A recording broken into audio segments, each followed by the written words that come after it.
As Canadians and as conservatives, we have mixed feelings about Donald Trump. Some of us absolutely love him. I hope everyone's having a great day like I'm having right now, because Trump just won the presidency. We just got redemption.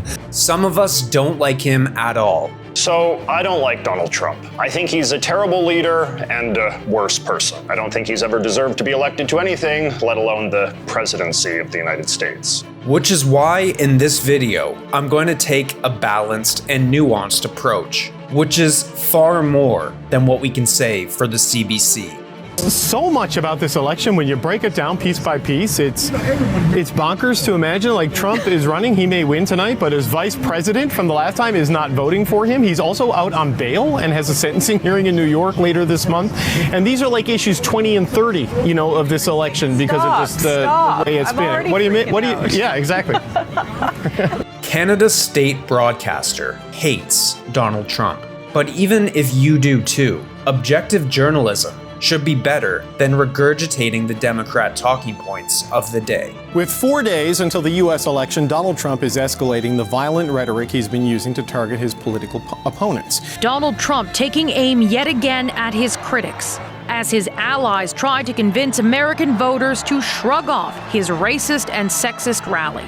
But on the night of the election, as results came in showing Trump with an early lead, the CBC started to panic, and their obvious bias came out stronger than ever before. When you're in your home and you smell smoke, you stick your head out the window to see if your neighbor's house is burning down. So the neighbors are up to something, and so that's why, as Canadians, we care very deeply to figure out, is something on fire, Rosie? Yeah, not yet, but that's what we're watching for. Over time, when it became apparent the man they think is a threat to democracy was going to win a landslide, CBC's veil of objectivity completely shattered. You're talking about the propaganda campaign and the playbook of Trump. This is not new. This is not surprising. This is directly out of Hitler's playbook. This is out of an autocrat playbook. That is a tried and true playbook that we have seen time and time before that has resulted in really disastrous things for society. And that is what's working. And so it's actually quite simple. When you tell a big enough lie over and over and over, people are gonna believe it. I actually gave him some real advice. I said that if you actually say it louder, we've learned in the House of Commons, if you repeat it, if you say it louder, if that is your talking point, people will totally believe it. Rosie, we were talking in the break and throughout, listening to people make reference to the anxiety about an authoritarian behavior. She and Democrats tried very hard to make this about democracy, right? And to try and tap into people's anxiety around that. And on the other side of it, I think Donald Trump played to that as well. But there was one standout who attempted to make the coverage a little bit more balanced and objective. Republican strategist Kevin Sheridan. Fraud this, fraud that, and then there was never any evidence, really, at all.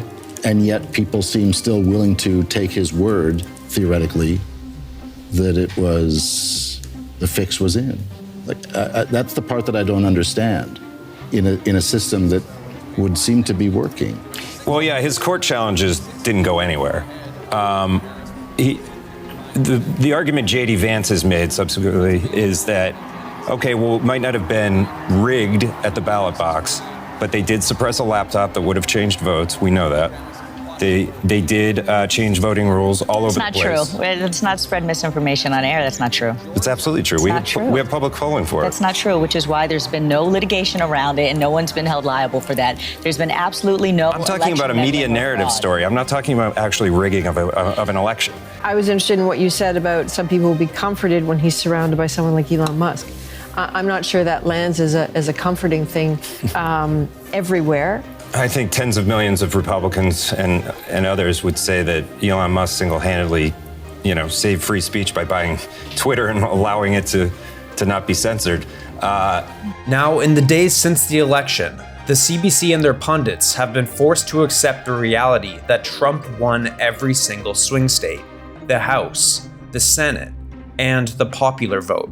So you just used the word fascist, as we did in our previous conversation. His own longest-serving chief of staff said, in his estimation, Donald Trump met his definition and the threshold to be called a fascist.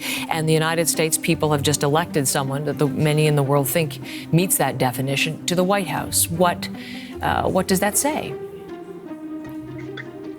It says that I think it's worth recognizing that what's happening in the United States, and for Canadian viewers, this is a global fascist movement. We see this turn toward various forms of right-wing authoritarianism, not just in the United States, but in the various other countries. The Trump of Brazil, the Trump of these various countries, and you have your own right-wing movement. Here, this guest inadvertently hints the CBC's strategy in the year ahead of the next Canadian election.